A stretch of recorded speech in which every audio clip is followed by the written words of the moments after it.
Praise the Lord. இந்த 7 வார்த்தை பேச ஒவ்வொரு தேவ செய்தியாளருக்கு ஒரு அன்பான வேண்டுகோள். உங்களுக்கு கொடுக்கப்பட்ட 15 நிமிஷம் மட்டுமே நீங்கள் பேச அன்பாக கேட்டுக்கொள்கிறோம். ஏன்னா நிறைய பேர் பேசதான் இருக்காங்க. அதனால் உங்களுக்கு கொடுக்கப்பட்ட 15 நிமிஷத்திலே நீங்கள் பேசும்படி அன்பாக கேட்டுக்கொள்கிறோம். ஆண்டவர் சிலுவையிலே மரிக்கிறதுக்கு முன்பாக பேசின முதல் வார்த்தை மன்னிப்பு. இந்த வார்த்தை கூட நம்மளோடு பகிர்ந்து கொள்ள நம்ம மத்தியில் இருக்கும் சிஸ்டர் பிரிஸ்கில்லா அவர்களை அன்போடு கரங்கள் தட்டி வரவேற்கிறோம். ஹல்லேலூயா, ஹல்லேலூயா. இயேசு கிறிஸ்துவின் நாமத்தினால உங்கள் எல்லாருக்கும் என் வாழ்த்துதலையும் என் அன்பையும் தெரிவித்துக் கொள்கிறேன். நாம் முதலாவது வார்த்தையை கூட நாம் தியானிக்க போகிறோம். லூக்கா 23ஆம் அதிகாரம் 34ஆம் வசனத்தை யாராவது ஒருவர் வாசிக்கலாம்.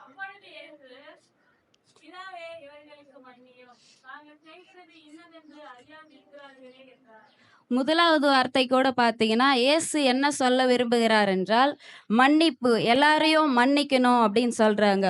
ஆண்டவரை இயேசு கிறிஸ்துவை அடிச்சாங்க, காயப்படுத்தினாங்க, அவரை காரி முகத்துல துப்புனாங்க, எவ்வளோ அவமானப்படுத்தினாங்க. அவரை கூட ஆண்டவர் என்ன சொன்னாரு அப்படின்னா, பிதாவே இவர்களுக்கு மன்னியும் அப்படின்னு சொன்னாரு. பாருங்க, எவ்வளோ கஷ்டத்தின் நேரத்துல கூட எல்லாருக்காகவும் மன்னிப்பு கேட்டார்.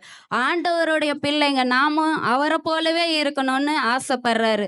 நாமளும் என்ன பண்ணோம், நம்மளுக்கு விரோதமா யாராவது எழும்பி இருப்பாங்கன்னா, கஷ்டப்படுத்தி இருப்பாங்கன்னா அவங்களையும் நாம மன்னிக்கிறவர்களா இருக்கணும். இப்போ நம்ம என்ன தியானிக்க போகிறோம்னா, எப்படி மன்னிப்பு கேட்க வேண்டும், ரெண்டாவது எப்படி மன்னிக்க வேண்டும், மூன்றாவது யாருக்கு மன்னிப்பே கிடையாது. இது 3 விஷயம்தான் நம்ம சுருக்கமா பார்க்கலாம். எப்படி மன்னிப்பு கேட்க வேண்டும் அதை பார்க்கலாம். இப்போ ஒரு எக்ஸாம்பிள் புரியறதுக்காக நான் ஒரு விஷயம் சொல்றேன். இப்போ யார் ஐஸு இருக்குன்னு வச்சுங்களேன். நானும் ஐஸு 2 பேரும் இருக்கோம். நான் ஐஸுவை ரொம்பவே கஷ்டப்படுத்திடுறேன், காயப்படுத்திடுறேன், எல்லாரும் முன்னாடியும் ரொம்ப அவமானப்படுத்திடுறேன் ஐஸுவை. அதனால் நாங்கள் 2 பேரும் பேசுகிறதே இல்லை, கோவமாயிருச்சு. சரி, இப்போ உடனே நான் என்ன பண்ணுறேன்னா சர்ச்சுக்கு போகிறேன். சர்ச்சில் பாஸ்டர் பிரசங்கம் பண்ணுறாரு. என்ன பண்ணுறாருன்னா, கலாத்தியர் 5ஆம் அதிகாரம் 19ஆம் வசனம். அதில் பார்த்தீங்கன்னா மாம்சத்தின் கிரியைகள் பற்றி இருக்கும் இல்லையா. மாம்சத்தின் கிரைகள் வெளியங்கரமாக இருக்கிறது, விபச்சாரம், வேசிதனம். அதில் பார்த்தீங்கன்னா பிரிவினைகள், சண்டைகள், கோபங்கள், இப்படிப்பட்டவைகள்லாம் இருந்தால் நீங்கள் தேவனுடைய ராஜ்யத்துக்கு போக மாட்டீங்க, நரகம்தான் போவீங்க. நீங்கள் எல்லாரும் கூட சமாதானமாக இருக்கணும், அப்போ தான் நீங்கள் பரலோகம் போக முடியும் அப்படின்ற பற்றி நிறைய சொல்லிகிட்டே இருக்கார் பாஸ்டர். உடனே எனக்குள்ள ஒரு பயம் வருது. ஐயோ, அப்போ நம்ம பேசாமல் இருந்தோம்னா என்னாவோ, நம்ம நரகம் போயிடுவோமே. உடனே யோசிக்கிறேன், நம்ம போய் ஐஸுக்கிட்ட எப்படியாவது பேசிடணும் அப்படின்னு சொல்லிட்டு உடனே ஐஸுக்கிட்ட போயிட்டு, ஐஸு சாரி ஐஸு மன்னிச்சிடு அப்படின்ட்டு கேட்குறேன். ஆனால் நான் ரொம்ப காயப்படுத்திட்டேன், எல்லாரும் முன்னாடி அவமானப்படுத்திட்டேன். உடனே பேசிடுமா? பேசாது. என் மேலே கொஞ்சம் கஷ்டமாக இருக்கும்ல. நீ பண்ணுறதெல்லாம் பண்ணுருவ, எல்லாத்தையும் செஞ்சுட்டு மன்னிச்சிடு அப்படின்னு சொன்ன உடனே பேசுவாங்களா? நான் பேச மாட்டேன் அப்படின்னு சொல்லிட்டு போயிடுது. ஏன்னா ஐஸு மேலே எந்த தப்பு இல்லை, என் மேலே தான் தப்பு இருக்குது. அதனால் பேசாமல் போயிடுறாங்க. இப்போ நான் என்ன நினைக்கிறேன்னா, பரலோகம் போகணும்னு நினைக்கிறேன். அப்படித்தானே? பரலோகம் போகணும்னு நினைக்கிறேன், மன்னிப்பு கேட்கணும், சமாதானமாக இருக்கணும் அப்படின்னு நினைக்கிறேன். ஆனாலும் அவங்க மன்னிச்சு ஏற்றுக்க மாட்டேன்றாங்க. இப்போ இதுக்கு என்னதான் வழி? அதுதான் ஃபஸ்ட்டு. எப்படி மன்னிப்பு கேட்கணும்? மன்னிச்சிடுங்க அப்படின்னு ஒரு வார்த்தை கேட்டால் யாரும் மன்னிக்க மாட்டாங்க. அப்போ எப்படி மன்னிப்பு கேட்டால் அவங்க மன்னிச்சு என்னை ஏற்றுக்குவாங்க? அவங்க மன்னிச்சு ஏற்றுக்கினா மட்டும்தான் நான் பரலோகம் போக முடியும். ஒருத்தர் என் மேலே கோபமாக இருக்காங்க, ஆனால் நான் அவங்கக்கிட்ட பேசணும் தான் நினைக்கிறேன். ஆனால் அவங்க என் மேலே கோபமாக இருக்காங்கன்னா நான் பரலோகம் போக முடியாதுல்ல. சமாதானமாக இருந்தால் தானே போக முடியும். அப்போ எப்படி மன்னிப்பு கேட்கணும் அப்படின்னா, வேதத்திலிருந்து ஒருத்தரை கூட நம்ம வாசிக்கலாம். வாசிக்க தேவையில்லை, ஏன்னா டைம் இல்லை நம்மளுக்கு. ஆதியாகமம் 32ஆம் அதிகாரம் 33ஆம் அதிகாரத்தில் இருக்குது. யாரும் வாசிக்க வேணாம், அது பெரிய ஒரு சப்ஜெக்டு. யாக்கோப்பை பற்றி எல்லாருக்கும் உங்களுக்கு தெரியும். ஏசாவும் யாக்கோப்பும் இருக்காங்க. யாக்கோப்பு என்ன பண்றாருன்னா, ஏசாவோட ஆசீர்வாதத்தை எல்லாம் ஏமாத்தி வாங்கிட்டாரு. சேஷ்ட புத்திரபாதத்தையும் ஏமாத்தி வாங்கிட்டு ஊரை விட்டே ஓடிட்டாரு. திரும்பவும் ஆண்டவர் சொல்றாரு, இப்போ நீ திரும்பவும் அதே இடத்துக்கு அண்ணனாண்ட போ அப்படின்னு சொல்றாரு. இப்ப ஏசா ரொம்ப கோவமா இருக்கிறாரு. அவன் எப்போது வந்தான்னா போதும், அவனை ஒரே வெட்டா வெட்டி சாகடிக்கணும், அவ்வளோ கொலவெறியோட இருக்கிறாரு. இப்ப யாக்கோப்பு வராரு, அண்ணன் கிட்ட நேரா வந்து, அண்ணா என்ன மன்னிச்சிடுண்ணா அப்படின்னு சொன்ன உடனே மன்னிச்சிடுவாரா? சொல்லுங்க. கண்டிப்பா மன்னிக்க மாட்டாரு. செம கோவத்துல இருக்கிறாரு. அப்போ யாக்கோப்பு ஒண்ணு யோசிக்கிறாரு. சூப்பரா ஒரு ஐடியா பண்ணி அவர் வந்து மன்னிப்பு கேட்கிறாரு. அவர் மன்னிப்பு கேட்ட உடனே அண்ணாவும் மன்னிக்கிறாரு. எப்படி மன்னிப்பு கேட்டாரு அப்படின்னு பார்த்தீங்கன்னா, என்ன பண்றாருன்னா, போராடி செபிக்கிறாரு.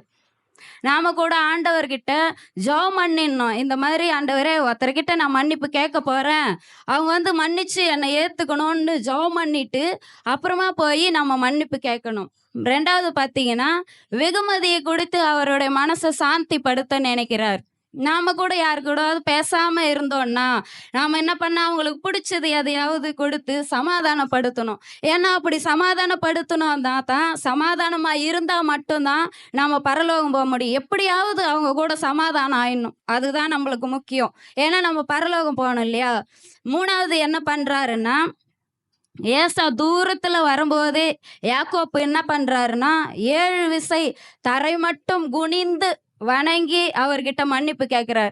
அப்படி நம்ம தாழ்மையா மன்னிப்பு கேட்கும்போது மட்டும்தான் நாம மன்னிப்பாங்க. இப்ப பாத்தீங்கன்னா, அவ்வளோ கோவமா ஏசா தூரத்துல வந்துட்டு இருக்காரு. இவரு தாழ்மையா மன்னிப்பு கேட்கிறாரு, வெகுமதி அனுப்பியிருக்காரு, நைட்டெல்லாம் போராடி ஜெபம் பண்ணியிருக்காரு. இப்படி இருக்கும்போது என்ன நடந்துச்சு சரிங்களா? ஏசா தூரத்துல வரும்போதே ஓடி வந்து கட்டி பிடிச்சி முத்தம் கொடுத்து 2 பேருமே அழறாங்க. இது காரணம் என்ன தெரியுமா? யாக்கோப்பு அவரு மன்னிப்பு கேட்ட விதம்தான். அப்படி நாம மன்னிப்பு கேட்கிறவர்களா இருக்கணும். ஒரே ஒரு வார்த்தையில கேட்டா யாரும் மன்னிக்க மாட்டாங்க. அவரு அவ்வளோ கோவமா வந்த ஒரு மனுஷனுடைய மனசையே சாந்திப்படுத்திட்டாரு யாக்கோப்பு. அவரை போல நம்ம மன்னிப்பு கேட்கிறவர்களா இருக்க வேண்டும். அடுத்ததா பார்த்தீங்கன்னா, எப்படி மன்னிக்க வேண்டும்? எப்படி மன்னிக்க வேண்டும்? 2வது, நம்பகிட்ட யாராவது மன்னிப்பு கேட்க வருவாங்க இல்லையா? அவங்கள எப்படி மன்னிக்கணும்? அப்படின்றது தான். 2வது பார்த்தீங்கன்னா, யாருன்னா யோசேப்பு சொல்லலாம். அவங்க ரொம்பவே கஷ்டப்படுத்திட்டாங்க. குழியில போட்டாங்க. எடுத்து ரொம்ப அவமானப்படுத்துனாங்க. எகிப்துக்கே வித்துட்டாங்க. ஆமா தானே? இது எல்லாருக்கும் தெரிஞ்ச ஒரு விஷயம் தான். அதிகாரம் வந்து ஆதியாகமம் 37ஆம் அதிகாரம் 50வது அதிகாரம் வரைக்கும் எடுத்து வாசிக்க வேணாம். டைம் இல்ல.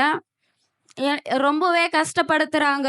அவங்க சகோதரர்களால எத்தன வருஷம் கஷ்டப்படுறாரு? 13 வருஷம் கஷ்டப்படுறாரு. அவங்க சகோதரர் பண்ண ஒரு வேலையின் நிமித்தமா 13 வருஷம் அவரு கஷ்டப்பட்டே இருக்காரு. திடீர்னு ஒரு நாள் அவங்க சகோதரர் எல்லாரும் வந்து அவங்க முன்னாடி நிக்கிறாங்க. அப்போ அந்த இடத்துல நாம இருந்தோம்னா என்ன பண்ணியிருப்போம்? கொஞ்சம் யோசித்து பாருங்க. நம்ம 13 வருஷமா கஷ்டப்படுறதுக்கு காரணமே இவங்க தான். அவங்க முன்னாடி நிக்கிறாங்கன்னா என்ன பண்ணியிருப்போம்? அந்த இடத்துல ஒருவேளை நான் இருந்திருந்தேன்னா, நான் தான் யோசேப்புன்னு சொல்லியே இருக்க மாட்டேன். நல்லா வச்சு பழி வாங்கியிருப்பேன். எப்படியெல்லாம் கஷ்டப்படுத்துனீங்க? எப்படியெல்லாம் குழியில போட்டீங்க? அப்படின்னு சொல்லி ஒரு வேளை பண்ணியிருக்கலாம். ஆனா யோசேப்பு அந்த மாதிரி பண்ணலைங்க. நான் தான் யோசேப்புன்னு சொல்லல. அதுக்கப்புறம் சொன்னாரு. ஆனாலும் அவங்க மன்னிப்பே கேட்கல. சகோதரர்கள் மன்னிப்பே கேட்கல. ஆனாலும் அவங்கள மன்னிப்பு கேட்காததுக்கு முன்னாடியே மனப்பூர்வமா மன்னிச்சு அவங்கள ஏத்துக்கினாரு. நாமளும் கூட யோசேப்பு போல அவங்க வந்து மன்னிப்பு கேட்கட்டும் அப்படின்னு எதிர்பார்க்க கூடாது. கிறிஸ்தவர்கள் அவங்க மன்னிப்பு கேட்காததுக்கு முன்னாடியே நாம மன்னிக்கிறவர்களா இருக்கணும். அதுக்கப்புறம் சகோதரர்கிட்ட பட்சமா பேசுறாரு. அவங்கள தலைவர்களா உயர்த்தி வைக்கிறாரு. அவங்கள எவ்வளோ காயப்படுத்தினாங்க. ஆனாலும் அவங்கள ஒரு பதவியில உயர்த்தி வைக்கிறாரு. நாமளும் யோசேப்பு போல மன்னிக்கிறவர்களா இருக்கணும். மன்னிச்சு மனப்பூர்வமா ஏற்றுக்கொள்கிறவர்களா இருக்கணும். அதுக்கு அடுத்ததா பார்த்தீங்கன்னா, யாருக்கு மன்னிப்பே கிடையாது. 3வது கடைசியாக ஒன்று, மத்தேயு 12ஆம் அதிகாரம் 31ஆம் வசனம் 32ஆம் வசனம் நானே படிக்கிறேன். எந்த பாவமும் எந்த தூஷணமும் மனுஷருக்கு மன்னிக்கப்படும், ஆவியானவருக்கு விரோதமான தூஷணமோ மனுஷருக்கு மன்னிக்கப்படுவதில்லை. பரிசுத்த ஆவிக்கு விரோதமாய் பேசினால் அது இம்மையிலும் மறுமையிலும் அவனுக்கு மன்னிக்கப்படுவதில்லை அப்படின்னு வேதம் சொல்லுது. பரிசுத்த ஆவிக்கு விரோதமா நாம் யாராவது பேசியிருக்கோமா? யாரும் பேசல. அப்போ பரிசுத்த ஆவிக்கு விரோதமா பேசுறது அப்படின்னு பார்த்தீங்கன்னா, பரிசுத்த ஆவியானவர் யாருக்குள்ள இருக்காரோ, எந்த ஊழியக்காரர் இருக்காங்களோ அவங்களுக்கு விரோதமா பேசுறத பத்தி தான் இங்க சொல்லியிருக்கு. அப்படி பார்த்தீங்கன்னா, சவுல கொல்றதுக்கு தாவீதுக்கு 2 முறை ஒரு வாய்ப்பு கிடைச்சிச்சு. அவரை கொல்லணும் அப்படின்றது. ஆனாலும் தாவீது சவுல கொலை செய்யவே இல்ல. காப்பாற்றுறாரு. என்ன காரணம் தெரியுங்களா? பரிசுத்த ஆவியானவர், கர்த்தருடைய அபிஷேகம் அவருக்குள்ள இருக்குது அப்படின்னு சொல்லி அவரை கொலை பண்ணாம காப்பாத்துறாரு. பயப்படுறாரு. நான் அவரை சாகடிக்க மாட்டேன். அவர் யுத்தத்திலேயே போய் வேணா சாகட்டும். அவர் காலம் வேணும்னா மறிக்கட்டும். நான் அவரை தொடமாட்டேன் அப்படின்னு பயப்படுறாரு தாவீது. அந்த பயம் இந்த நாட்களில் யாருக்கிட்டுமே இல்லை. ஊழியக்காரர்களுக்கு விரோதமா பேசுறது, ஊழியக்காரரை குறை சொல்றது, இப்படியெல்லாம் ஆண்டவரோட அபிஷேகம் யார் மேல இருக்கோ, எந்த ஊழியக்காரர் மேல இருக்கோ அவங்கள பத்தி நாம பேசணும்னா நிச்சயமா மன்னிப்பே இல்லை அப்படின்னு இந்த வசனம் சொல்லுது. நாம பேசுற ஒவ்வொரு வார்த்தைக்கும் பரலோகத்துல கணக்கு கொடுக்கணும். எனவே எச்சரிக்கையா பேசுங்க. எந்த ஒரு ஊழியக்காரருக்கு விரோதமாகவும் நாம பேசக்கூடாது. ஜாக்கிரதையா பேசணும். இந்த முதல் வார்த்தையில கூட ஆண்டவர் எச்சரிக்கையா சொல்றது என்னன்னா, நான் எல்லாரையும் மன்னிச்சல்ல, அதே போல நீங்களும் எல்லாரையும் மன்னிங்க. அதை பத்தி தான் சொல்ல வராரு. நாம கூட தாவீதை போல இருக்கணும். தாவீது என்ன சொல்றாருன்னா, நான் நலமானதை பேசாமல் மௌனமாய் இருந்தேன்னு சொல்றாரு. நல்லது கூட நான் பேச போறதில்ல அப்படின்னு சொல்றாரு. அதே போல நாம எச்சரிக்கையா இருக்கணும். தேவையில்லாத வார்த்தைகளை பேச வேணாம். கடைசியா கூட ஒண்ணு சொல்லி முடிச்சிடுறேன். என்னன்னு பார்த்தீங்கன்னா, யாராவது நம்ம கிட்ட மன்னிப்பு கேட்க வராங்க இல்லையா, அப்போ மன்னிப்பு கேட்க வரும்போது நம்ம யோசேப்பு போல மாறிடணும். நாம யார்கிட்டயாவது மன்னிப்பு கேட்க போறோம் அப்படின்னா உடனே நம்ம யாக்கோப்பு போலவே இருக்க ஆசைப்படணும். கர்த்தர் தாமே இந்த வசனங்களை ஆசீர்வதி. ஆமென்.